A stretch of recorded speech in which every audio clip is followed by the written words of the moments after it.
a landmark episode of Headlines in Fine Print. Stay tuned to learn more.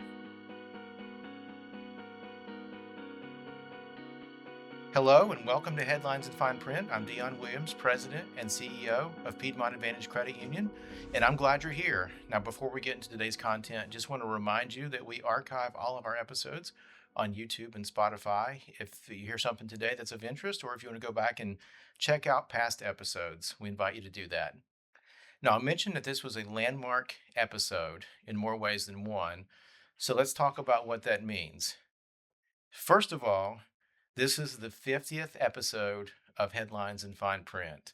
Hard to believe, time flies, right? And this has been such a joy to do. Have found so much joy in being part of this program. And when we first started, we were with our friend Jeffrey Griffin at WSJS Radio, doing it that way. And the program has evolved since then to more of this traditional podcast form.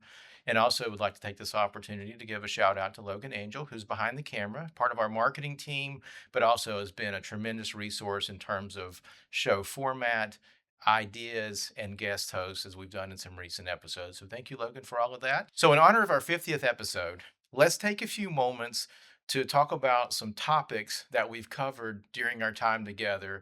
And there's really five that I found as recurring themes. So I'd like to kind of go over those and share those with you. And first of all, if you've been a regular listener of the program, you could say this better than me, and that is pay yourself first. And that's a theme that we probably hit in our very first episode back on WSJS. But in terms of pay yourself first, the contrast to that would be saving what's left over. And with Murphy's Law, as you know, if you're going to save what's left over, there's probably going to be nothing left over. So it's good to start with that habit of whether it's your emergency fund, you're saving for college education, you're saving for retirement, or some type of other short-term or long-term goal. Just form that habit of paying yourself first. It doesn't matter how big or small the dollar amount is, if it's $50, $100 or more, but I assure you that if you start with that in mind, that will take you further than, well, I'll just save what's left, because there's always going to be car maintenance, a trip to the vet for your dog or cat, so you need to go to the doctor for some reason, but things always seem to happen or come up that eats away at what's going to be left for you to save. So again, set that bar for yourself. This is what I'm saving, and do that every paycheck, and you'll see that'll work out very well for you.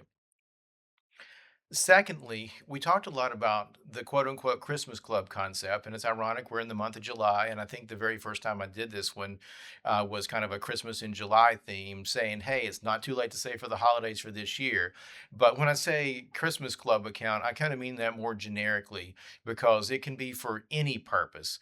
Some folks use a designated account for vacation or to pay taxes, or just any type of short-term, long-term goal. Maybe it's down payment for a car, down payment for a house. But again, that whole club account concept is that you designate a savings account and you put money in it, and it's earmarked for a specific purpose. Now, what happens is Murphy's Law strikes, and you don't have as much money as you wanted in that account. But guess what? The money that you have is more than you would have had if you had zero, of course. But also, you're not having to use a credit card or a personal loan or some other way where you're paying for that goal over an even more extended period of time. So it's kind of taking that concept of pay yourself first. You're designating a goal for it, and then you're moving forward with making contributions towards that goal. And what you have when the goal comes up sets you a long way towards achieving that goal. And hopefully, it's covering the goal in full. The third one, and this is one of my favorite ones that we've done kind of at the beginning of the year, it's that, and as a runner, personal finance is a marathon, not a sprint. And so we always talked about this in terms of it doesn't have to be the month of January for you to set a financial goal or a resolution, so to speak. It doesn't have to be that time of year. Any day can be day one for the goals that you want to achieve. It can be today, tomorrow, it can be in January, but it doesn't matter when it is. Any day can be day one for you to set your sights on that goal you're trying to achieve. And here's the other thing. So we talked about paying yourself first, and we talked about Murphy's Law. Those things will invariably intersect with one another, but when it happens, don't worry about it. It's going to be okay. get back on that bicycle and keep pedaling. I mean, that's the whole thing. Get up and keep running, keep moving. You're going to hit bumps along the way, but the main thing is that you have the perseverance to say, "Hey, this is still my goal, even though from day one to whatever day it is that you stumbled, it's all right. Just keep going, stay focused on that goal, and pick right back up with your progress." We did a recent show with a co host on fraud, and we've spent some episode time talking about fraud prevention. So I just want to remind you again that if something sounds too good to be true, it probably is. So be very diligent. Remember that your financial institution and other places that you do business with, just keep in mind that they generally don't reach out to you with some of these things that fraudsters are seeking to get from you, because a financial institution has your personal identifying information. So someone calling you out of the blue asking for your social security number or verify your debit or credit card number and what's those three digits at the back of your card, those type things. Hey, just keep this in mind. You can hang up the phone and you can contact your financial institution or whoever they're act or pretending to be. You can contact them directly and ask them, "Hey, I just received this call or this email or this text. Were you trying to reach out to me?"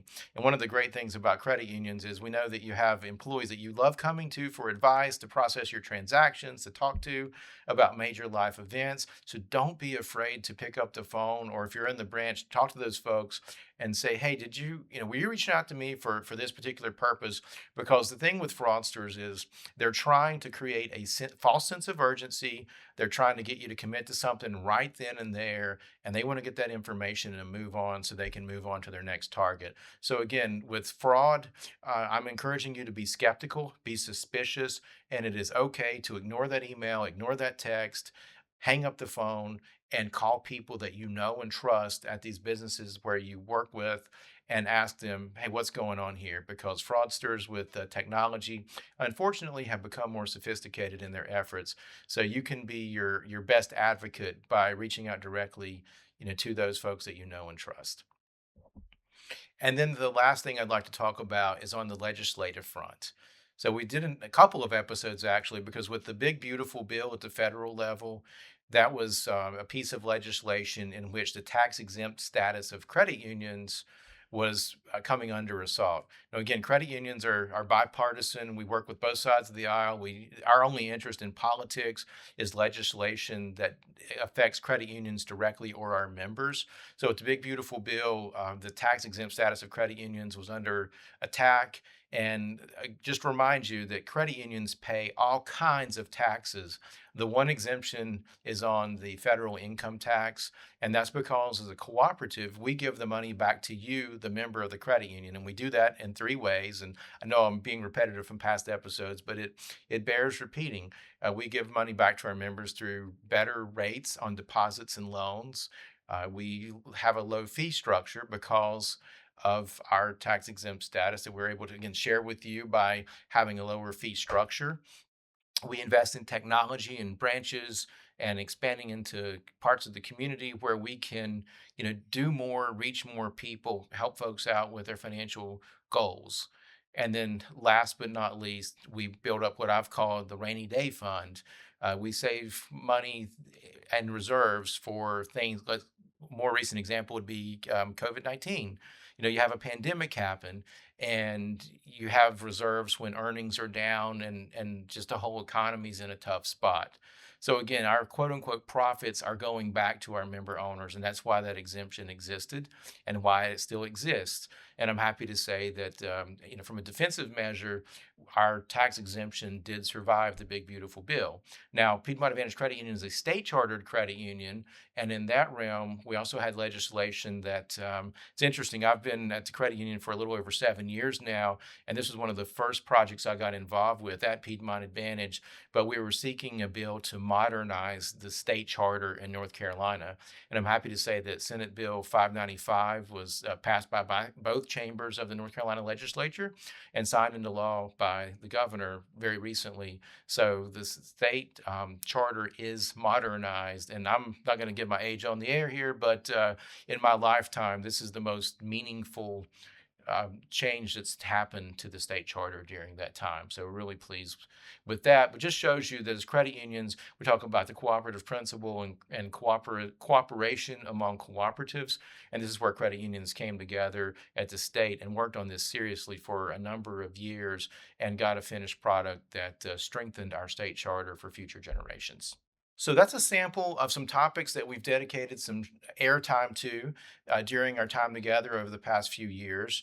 And again, I want to remind you that we archive these episodes. If I said something in those examples that I just gave that sparked your interest, and there's other topics we've also talked about in the arena of personal finance, and we'd love for you to go back and revisit those wherever you get your podcasts. Now, earlier in the program, I stated that there was more than one reason why this is a landmark episode. And again, we're elated to celebrate our 50th episode with you.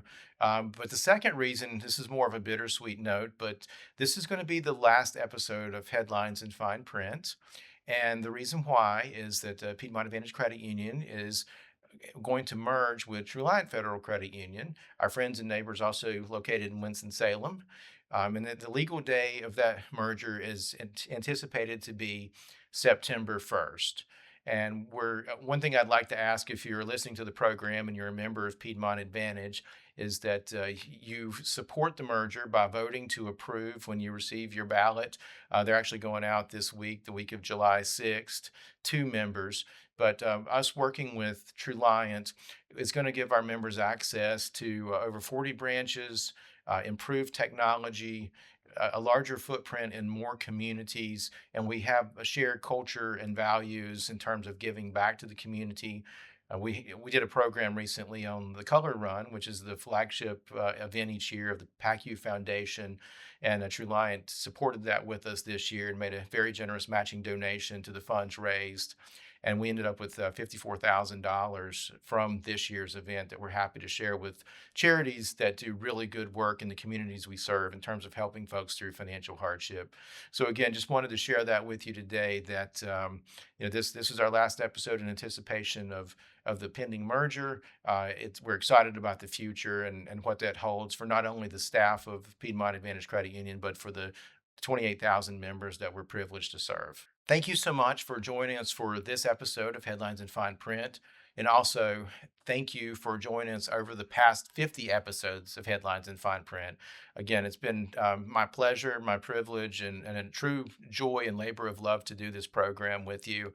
I really enjoy talking about personal finance topics and appreciate any of you that contacted us with questions that came from topics that we covered on the show. Now, as I sign off today, I'd like to go to a quote that I shared with the staff when we first announced the merger to them. And if you're a fan of The Office and some of our recent episodes with co-hosts, we've talked about some of the favorite shows that folks think about in terms of their career. But Ed Helms' character, Andy Bernard on The Office, and the series finale of that, I think it's a fitting way to sign off for the program. So I wish there was a way to know you're in the good old days before you've actually left them.